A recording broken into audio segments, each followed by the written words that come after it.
আমি বিশেষ করে আমাদের দায়িত্বশীল, আমাদের কেন্দ্রীয় পর্যায়ে বা অন্য কোনো পর্যায়ে যদি তাদের বক্তব্যের মাধ্যমে, আমার বক্তব্যের মাধ্যমে যদি কেউ কষ্ট পেয়ে থাকেন, আসলে ব্যাপারটা হলো আপনারা ইসলামী আন্দোলন সম্পর্কে জানেন এবং আমরা তো নতুন এখানে উঠে এসে জুইরে বসি নেই।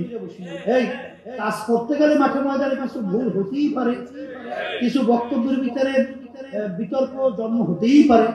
এই জন্য বিশেষ করে আমি জাতির কাছে, সকলের কাছে আমি বিশেষ করি আমি বলবো, আপনারা আমাদের কোনো কথায় কষ্ট পেয়ে থাকলে আল্লাহ আমাদেরকে মাফ করুন। আর সাথে সাথে আপনাদের বুঝতে হবে না, আপনারা আসেন ইসলামের পক্ষে, দেশ গড়ার পক্ষে, মানবতার পক্ষে। আমরা বিচ্ছিন্ন না থেকে আমরা সবাই একত্রিত হয়ে তাদের কাঁধ মিলিয়ে সুন্দর দেশ, কল্যাণকর রাষ্ট্র, ইসলামের পক্ষে আমরা একটা পরিবেশ তৈরি করতে পারি। আল্লাহ তৌফিক আমাদের দান করুন। নিউ উজানি টিভি, সুস্থ সাংস্কৃতিক প্রত্যাশায় আপনাদের সেবায় নিয়োজিত।